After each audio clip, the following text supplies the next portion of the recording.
गांधी शांति पुरस्कार गीता प्रेस गोरखपुर को प्रदान किया जाएगा। इस घोषणा के साथ ही इसको लेकर राजनीति भी शुरू हो गई है।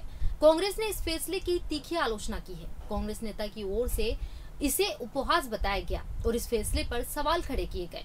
वहीं जब कांग्रेस ने इस फैसले की आलोचना की तो बीजेपी की ओर से भी जवाब दिया गया। एक के बाद एक कई बीजेपी नेताओं ने कांग्रेस पर हमला बोला। कांग्रेस की आलोचना के बीच केंद्रीय गृह मंत्री अमित शाह ने इस फैसले पर कहा कि इस प्रतिष्ठित पुरस्कार से नवाजा जाना गीता प्रेस के भगीरथ कार्यों का सम्मान है। वहीं इस बीच गीता प्रेस की ओर से कहा गया है कि पुरस्कार स्वीकार है, लेकिन धनराशि लेने से इनकार कर दिया है। इसके पीछे उनकी ओर से वजह भी बताई गई है। साल 1923 में गीता प्रेस की शुरुआत हुई और यहाँ दुनिया के सबसे बड़े प्रकाशनों में से एक है। आखिर इस घोषणा के बाद बवाल क्यों? नमस्कार, आप देख रहे हैं देश न्यूज। आपके साथ मैं हूँ रानी नागर। आज के प्रोग्राम में बात करेंगे गांधी शांति पुरस्कार गीता प्रेस गोरखपुर को प्रदान किया जाने पर राजनीति क्यों शुरू हो रही है। साथ ही ये भी जानेंगे कि गीता प्रेस क्या है, इसकी शुरुआत कब हुई और गांधी शांति पुरस्कार की कब हुई शुरुआत, किसे मिलता है ये सम्मान, इस पर भी एक नजर डालेंगे। पीएम नरेंद्र मोदी की अध्यक्षता वाली कमेटी ने गांधी शांति पुरस्कार 2021 के लिए गीता प्रेस गोरखपुर के चयन की घोषणा की। इसके बाद संस्कृति मंत्रालय की ओर से इसके बारे में जानकारी दी गई। पुरस्कार की घोषणा होने के बाद गीता प्रेस बोर्ड ने पुरस्कार को स्वीकार करने की भी घोषणा कर दी है। अब तक संस्था की ओर से कोई भी सम्मान नहीं स्वीकार करने की परंपरा थी। पहली बार परंपरा टूट रही है। इसे सनातन के सम्मान के रूप में पेश किया गया। वहीं इस मामले में कांग्रेस नेता जयराम रमेश का ऐसा बयान सामने आया है जिस पर विवाद छिड़ गया है। उन्होंने गीता प्रेस के सम्मान को गोडसे और सावरकर के सम्मान से जोड़ा। अब इस मसले पर जयराम रमेश पार्टी में घिरते दिख रहे हैं। वहीं भारतीय जनता पार्टी भी हमलावर हो गई है। गोरखपुर के सांसद रवि किशन ने जयराम रमेश के बयान पर कांग्रेस को घेर लिया है। साथ ही जयराम रमेश के बयान का जवाब देते हुए मध्य प्रदेश के गृह मंत्री नरोत्तम मिश्रा ने भी पलटवार किया है। बीजेपी के दोनों नेताओं ने क्या पलटवार किया है, ये जानने से पहले ये जान लेते हैं कि जयराम रमेश ने गीता प्रेस को पुरस्कार देने के फैसले पर क्या कहा है। केंद्र सरकार ने 2021 का गांधी शांति पुरस्कार गीता प्रेस को देने की घोषणा की है। इस पर कांग्रेस महासचिव जयराम रमेश ने सोमवार को ट्वीट कर कहा, केंद्र सरकार का यहां फैसला सावरकर और नाथूराम गोडसे को सम्मान देने जैसा है। जयराम रमेश ने ट्वीट कर कहा, 2021 के लिए गांधी शांति पुरस्कार गोरखपुर में गीता प्रेस को दिया गया है, जो इस साल अपने 100 साल पूरे कर रही है। राइटर अक्षय मुकुल ने 2015 में गीता प्रेस पर एक बेहतरीन बायोग्राफी लिखी है, जिसमें इस संगठन के महात्मा गांधी के साथ संबंधों और राजनीतिक, धार्मिक और सामाजिक एजेंडे पर उनके साथ चल रही लड़ाइयों का जिक्र है। उन्हें यहां पुरस्कार देने का फैसला वास्तव में एक मजाक है। यहां सावरकर और गोडसे को पुरस्कार देने जैसा है।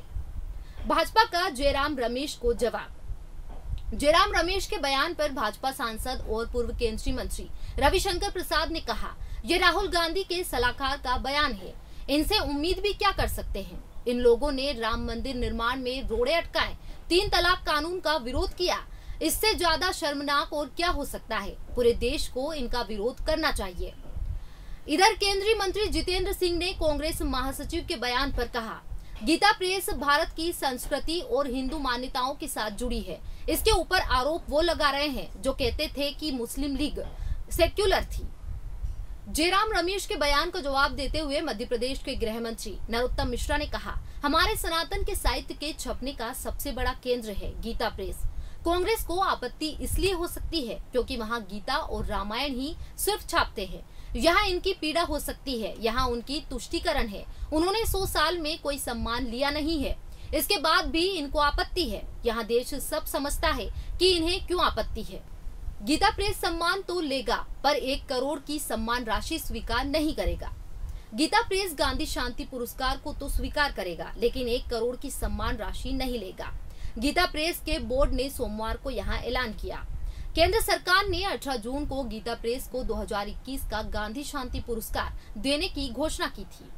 गीता प्रेस के प्रबंधन लालमणि तिवारी ने 19 जून को प्रधानमंत्री नरेंद्र मोदी और उत्तर प्रदेश के सीएम योगी आदित्यनाथ का आभार व्यक्त किया।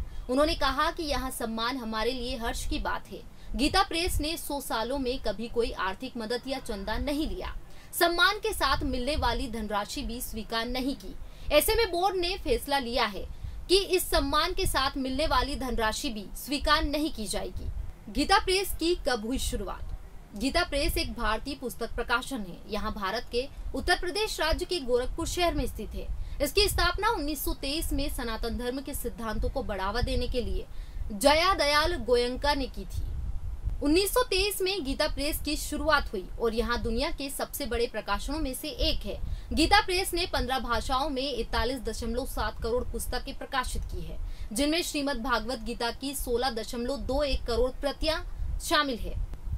सनातन हिंदुत्व के विस्तार में गीता प्रेस सबसे पुराना और कामयाब प्रिंट उपक्रम है। इसका सबसे बड़ा योगदान है हिंदू धार्मिक ग्रंथों को आम लोगों तक सस्ते दाम में पहुंचाना। गीता प्रेस ने भागवत गीता, तुलसीदास की कृतियों, पुराणों और उपनिषदों की करोड़ों प्रतियां बेची है। यह कहना गलत नहीं होगा कि सनातन हिंदुत्व की मान्यताओं को गीता प्रेस ने घर घर तक पहुंचाया और हिंदुत्व पुनरुत्थानवादियों के मिशन में महत्वपूर्ण योगदान दिया है। गीता प्रेस की मासिक पत्रिका कल्याण की आज भी 2 लाख से ज्यादा प्रतियां बिकती है। अंग्रेजी मासिक संस्करण कल्याण कल्पतरु की 1 लाख से ज्यादा प्रतियां घरों तक पहुंचती है। भगवत गीता, रामचरितमानस, उपनिषद आदि हिंदू धर्म ग्रंथों के अलावा कल्याण नामक पत्रिका ने सनातन हिंदू धर्म के बिंदुओं और उसकी प्राचीन विचारधारा को आम लोगों तक पहुंचाया। हालांकि वेदों को छापने से गीता प्रेस ने खुद को दूर रखा। अब जानते हैं गीता प्रेस कैसा है। पूरा गीता प्रेस एक मंदिर नुमा दफ्तर है, जहां रूटीन का कामकाज भी पूजा पाठ से कम नहीं है। यहाँ की दीवारों पर चौपाइयों के साथ गुटखा, पान मसाला और धूम्रपान का इस्तेमाल नहीं करने की सख्त हिदायत दी गई है। छपाई में लगे कर्मचारी किताब की फाइनल बाइंडिंग के वक्त जूते चप्पल उतारकर काम करते हैं, ताकि पाठकों की श्रद्धा और विश्वास से धोखा ना हो। अंदर कैंपस में प्रेस मशीनों के साथ भव्य आर्ट गैलरी भी है, जिसका अनावरण देश के पहले राष्ट्रपति राजेंद्र प्रसाद ने किया था। गीता प्रेस में फिलहाल 15 भाषाओं में 1848 प्रकाश की किताबें प्रकाशित हो रही है। देश भर में प्रेस की 20 ब्रांच है। गीता प्रेस में रोजाना 70,000 किताबें प्रकाशित हो रही है, जबकि डिमांड करीब 1 लाख किताबों की है। गांधी शांति पुरस्कार की कब हुई शुरुआत? किसे मिलता है ये सम्मान? इस पर भी एक नजर डालते हैं। गांधी शांति पुरस्कार एक वार्षिक पुरस्कार है, जिसकी शुरुआत सरकार ने 1995 में महात्मा गांधी की 125वीं जयंती के अवसर पर गांधी द्वारा प्रतिपादित आदर्शों को सम्मान देते हुए की थी। मंत्रालय ने कहा कि पुरस्कार किसी भी व्यक्ति को दिया जा सकता है, चाहे उसकी राष्ट्रीयता, नस्ल, भाषा, जाति, पंथ या लिंग कोई भी हो। मंत्रालय ने कहा कि पुरस्कार में 1 करोड़ रुपए, एक प्रशस्ति पत्र, एक पट्टिका और एक उत्कृष्ट पारंपरिक हस्तकला हथकरघा वस्तु शामिल है। पीएम ने गीता प्रेस की सराहना की। पीएम मोदी ने 18 जून को इस पुरस्कार के लिए गीता प्रेस को बधाई दी थी। उन्होंने कहा कि गीता प्रेस को अपनी स्थापना के 100 साल पूरे होने पर गांधी शांति पुरस्कार से सम्मानित किए जाना, सामुदायिक सेवा में किए गए कार्यों की सराहना करना है।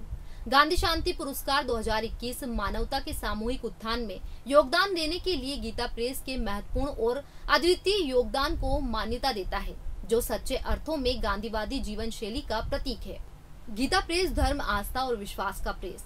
पिछले दिनों काफी वक्त प्रेस सुर्खियों में रहा है, कभी बंद होने की अफवाहों की वजह से, तो कभी रामचरितमानस की चौपाई विवाद की वजह से। लेकिन गीता प्रेस इन सब से परे है। सनातन धर्म की सबसे ज्यादा किताबें प्रकाशित करने वाला गीता प्रेस इस वक्त अपनी शताब्दी वर्ष यानी 100वीं वर्षगांठ मना रहा है। समापन समारोह में प्रधानमंत्री नरेंद्र मोदी भी शामिल होंगे। उनके कार्यक्रम की स्वीकृति मिल चुकी है, लेकिन तारीख अभी फाइनल नहीं हुई है। फिलहाल आज के प्रोग्राम में बस इतना ही। तब तक के लिए आप बने रहिए देश न्यूज के साथ। अगली बार फिर हाजिर होंगे एक नए प्रोग्राम के साथ। मुझे दीजिए इजाजत। नमस्कार।